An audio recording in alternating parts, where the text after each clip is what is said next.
If someone told me one day that I would leave my phone on the bus stop and I forget it and I wouldn't worry about it getting stolen, I would probably not have believed you. Not being worried at all about my stuff getting stolen is one habit I've adapted since moving to Singapore. The last habit I've adapted is something I would rather change again because I'm not really happy about it.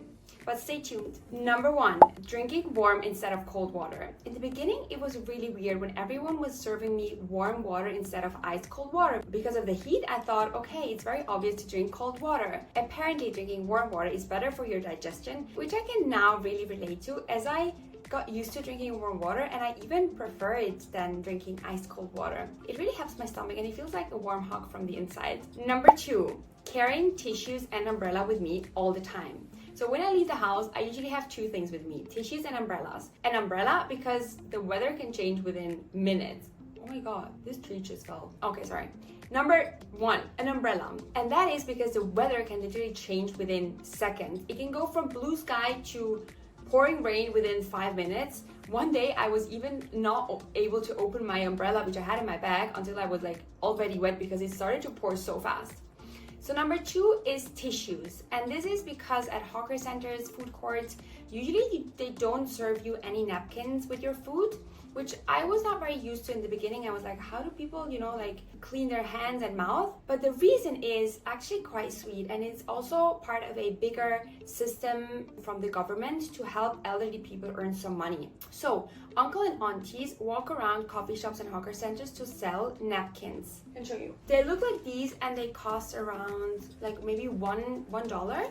So basically it gives the elderly people an opportunity to earn some money, and $1, I think it's well spent. But as I don't want to be unprepared, I always have one of these in my bag. Number 3, becoming almost careless about my things. So the other day, I would put my bag on the floor while filming a street interview on Orchard, and I was literally not worried a second that someone would steal my bag.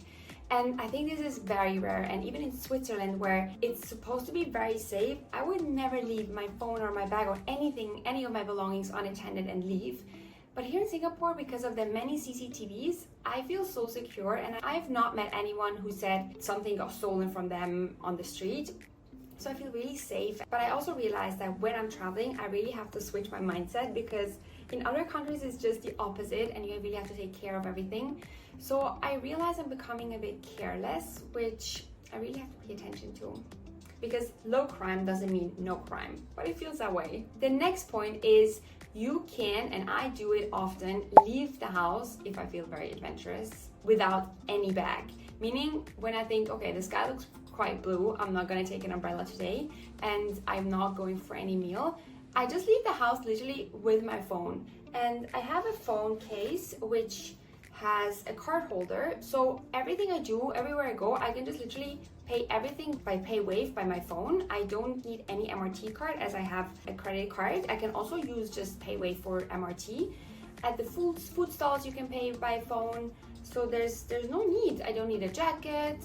So that's very convenient. So I often just go to the supermarket, stepping into my flip-flops and make my way. And now the last point is something I really miss about doing it in Switzerland, and that is cooking. I'm almost ashamed admitting that, but I think I have cooked maybe twice since moving to Singapore. And the reason is that eating out is just so affordable and so tasty. The nearest coffee shop is around 5 meters to walk. I had fish soup for lunch and it was $4.50, and it was a generous portion, and just by buying the ingredients at fair price it would have cost me more, or maybe the same, but I would still have to cook.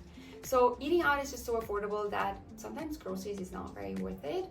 But I actually also enjoy cooking my own meals, and sometimes hawker food is not the most healthy as they use a lot of oil. So I want to start again, but I have to defend myself in a way that the kitchen I've been having, or the apartments and places I've stayed, the kitchens weren't that great. So it's also not really the same, cooking in a very small space. But I definitely want to get back into cooking. Let me know what habits you've adapted since moving to Singapore or moving abroad to any other country. I'm very curious about, what did you change in your habits? See you in the next one.